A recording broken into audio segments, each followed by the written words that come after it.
Hello everyone, welcome to this series on literary terms and theories. And this video is the second part of the term ambiguity that we had done earlier. Introduction. Ambiguity in language, particularly in literature, has been a subject of fascination and debate among critics and scholars. Since William Emerson published 7 Types of Ambiguity in 1930, the term has gained significant weight in critical evaluation. Emerson's theory posits that words often connote as much as they denote, if not more, and that this multiplicity of meanings is a fundamental aspect of poetry and prose. This video will explore Emerson's ideas on ambiguity, the 7 types he identifies, and their significance in literary criticism. What is ambiguity?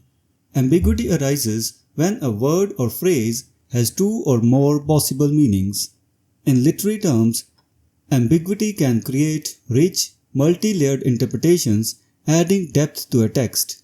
Emerson defines ambiguity as the recognition of a puzzle within the text where multiple interpretations are possible without sheer misreading. In ordinary speech, ambiguity often signifies something pronounced and potentially witty or deceitful. Emerson extends this notion to include any slight verbal nuance that allows for alternative reactions, which he considers crucial to the essence of poetry. Emerson's contribution. William Emerson's 7 Types of Ambiguity remains a seminal work in literary criticism. He argues that ambiguity is a core component of poetry, enabling a single word or phrase to evoke multiple meanings and emotions. Emerson's detailed classification of different types of ambiguity demonstrates how this linguistic phenomenon operates at various levels of complexity in literary texts. Significance in poetry. According to Emerson, ambiguity is not just a linguistic trick, but a fundamental feature of poetic language. He famously stated, "The machinations of ambiguity are among the very roots of poetry." This means that ambiguity is deeply embedded in the way poetry conveys meaning, creating layers of interpretation that enrich the reader's experience. The capacity of a poem to sustain multiple readings and evoke different responses is often a measure of its complexity and depth. The 7 types of ambiguity. Emerson identifies 7 types of ambiguity, each adding a unique dimension to literary analysis. Multiple effects.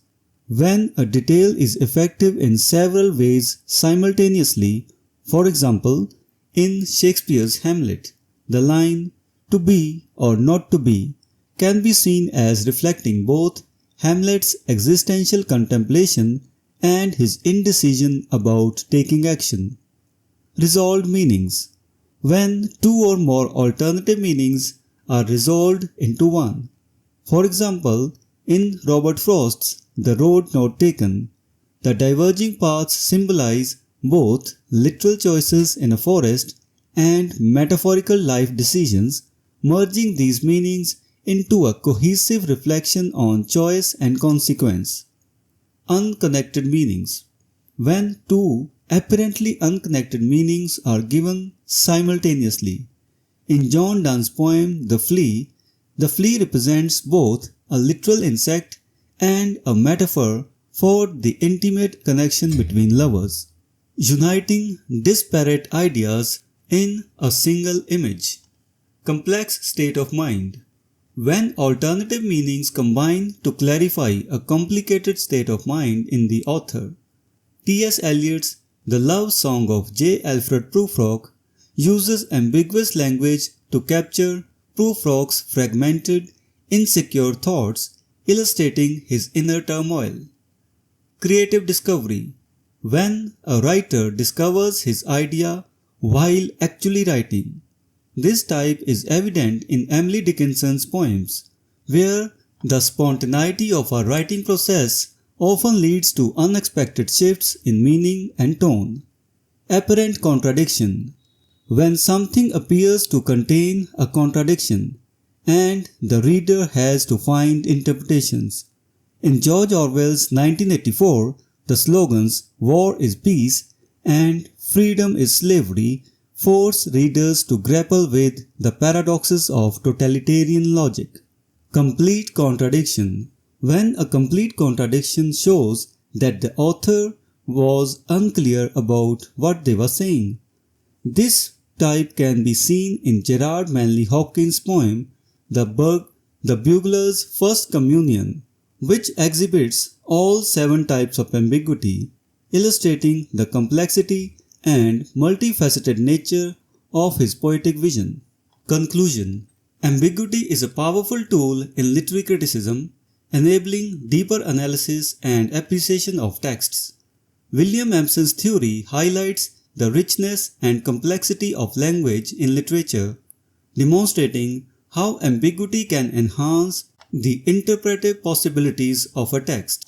Through his identification of 7 types of ambiguity, Empson provides a framework for understanding how words can convey multiple meanings and emotions simultaneously, making them a cornerstone of poetic expression.